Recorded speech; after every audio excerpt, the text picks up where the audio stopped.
Welcome back, everybody, to the Read a Book Every Day Challenge, where I am reading a book every single day of October 2025. And today we're going to talk about my read for day 12 of the challenge, which was Direbound by Sable Sorenson. I'm not gonna lie, I'd heard so many good things about this book, so I was very intrigued to read all about the direwolves. So let's talk about the book, what I liked, what I didn't like, and then what's coming next in the challenge, because I am thoroughly enjoying my high fantasy phase right now. This is the time of year for high fantasy. Darker nights, darker days, and you just want to snuggle up and escape the world. So let's chat about Direbound. Let's go! Now, I know several people watch my videos from outside the UK, and for those of you who aren't aware, Direbound has 4 different editions that are the standard hardbacks here in the UK. It's published by a really cool imprint at Penguin called Wayward that is specifically high fantasy focused, and I have the red edition. There's essentially one different colour for each of the direwolf packs in the book. I didn't know which pack was which colour, but I love red. There's a red, a pink and a grey version of this, I think, off the top of my head. So I decided to grab myself a red one because I think the black really popped on it. And now I know that the main male character's pack is the red pack and he's the alpha. And I was like, wow,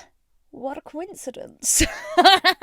She's got great taste, what can I say? But you can also see that the dust jacket has art on the underside. Spoiler alert, this is our FMC and her direwolf. He's so pretty. It also has the fantasy map of the world as the end papers. So we've got under dust jacket art, we've got unique colours and foiling. This is how you do a high fantasy release, people. This is really neat. So let's discuss what else I liked about this book. First of all, direwolves, what a cool concept. Loved that. I will admit, direwolves naturally draw comparison to werewolves, and so we'll get into that element on the sections of things I didn't love. But the concept's really neat. I think the world was very successfully built. We got to grips with the characters very well. This is why romantasy reigns supreme. Traditional, just plain high fantasy can suck it. I want fast, efficient, effective world building. Romantasy does that in spades. Our main character, Merrin, the typical hard nut, living down in the slums area of the city. She's known as the alley cat because she fights really well. And the big bad in this series is basically this fantasy world's equivalent of vampires who live in the country next door. You have evil, nasty vampires sucking the blood and life out of people in the other country, and in this country we have people who basically spirit bind with direwolves. The direwolves choose a partner, and over generations those people are very much separate from everyone else. It's kind of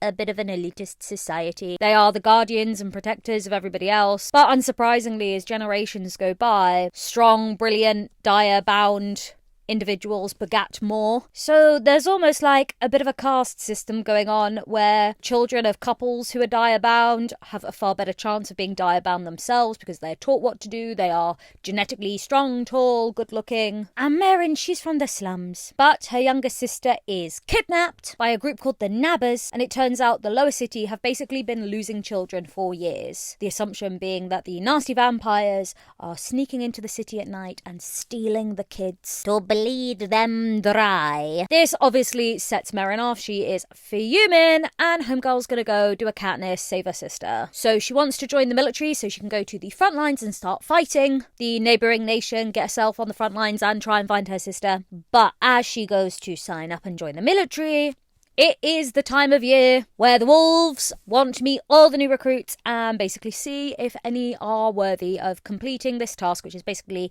climbing up a really big mountain, to see if any of them are good enough for the wolves to bond with. So she is forced to do this, and Homegirl is adamant she does not want to get chosen by a wolf. She wants to be in the normal infantry so she can be on the front lines and go and find her sister. She has a bit of a heads up that this trial is going to happen, that this intake are going to be the direbound lot, because Homegirl has a boyfriend. He is a messenger called Lee, and from the very first page I was like, what is this? Who is this? She's obviously going to go and get chosen by a direwolf, and there will be a man there who is obviously meant to be hers, okay? Who is love interest number 1? And I'm not going to lie, guys, I'm telling you from the off, we're moving from things that I liked to things that I didn't like, okay, very quickly. Why is this book full of sex scenes? Plenty of spice, but none of it's with the guy I wanted it to be with. straight to jail. Unacceptable. Okay?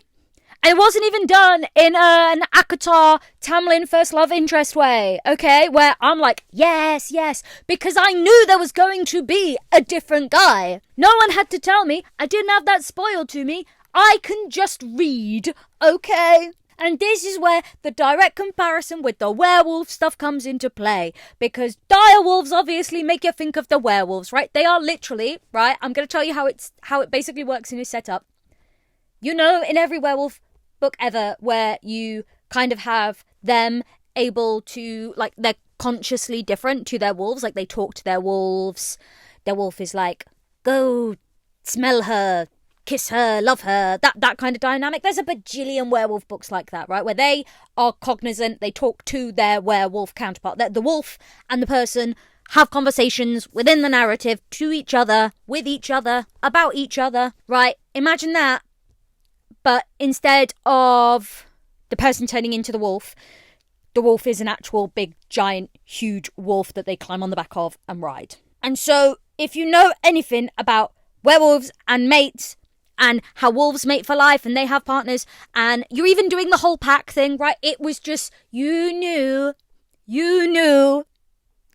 that obviously whatever wolf she ended up with was going to have a mate, and that guy was going to be her love interest. Like, that is the formula. That's how these things go. So when I start reading this book and there is this boyfriend, like, he before she even goes off to war, he's like, I've been saving up for a, like, proposal bracelet. I'm reading it like, why are we spending so much time with him? And I'm going to tell you now, it's the whole book, pretty much, until the very, very end and the plot twisty stuff.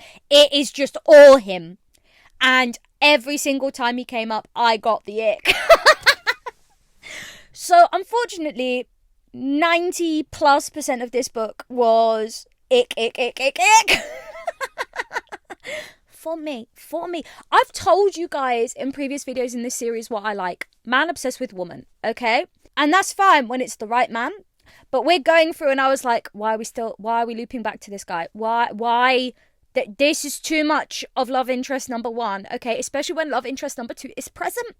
And he is brilliant. From the first time I saw him, and he was described as being really big and scary and muscly, and did I mention big? I was like, that's the one. Me likey Stark a lot. And then we kept going back to love interest number 1. And I'm reading it like he's giving her angry looks. He's watching her across the field. He's being mean to her and telling her she sucks and trying to make her a better fighter. And she's like, he hates me. And I'm like, oh my God. This isn't the fun, stupid. This is just stupid. It's almost like the main characters in this book have never read a werewolf romance before, just saying. It's like they literally know nothing about wolves at all. Unfortunately, I'm not a character in this book. I am me, and I know everything about werewolves. And so I just spent a lot of this book very, very, very, very, very frustrated. Okay, I got no fulfillment from the spicy scenes because they weren't with the person I wanted them to be with. This is probably my biggest gripe with the book. Second gripe with the book, oh, don't worry, it's not just one. Second gripe is the plot. Okay, because it's good. Actually, I'm not going to lie, it is a good plot. However, I have read a fantasy book before, so there was not a single surprise in this at all for me. And that kind of sucked because there's plot twists at the end, but I read it and I was like, okay. I kept waiting to be impressed. The most impressive thing about this is the concept, the aesthetic. Like, that all slaps. But aside, there wasn't anything unique about it.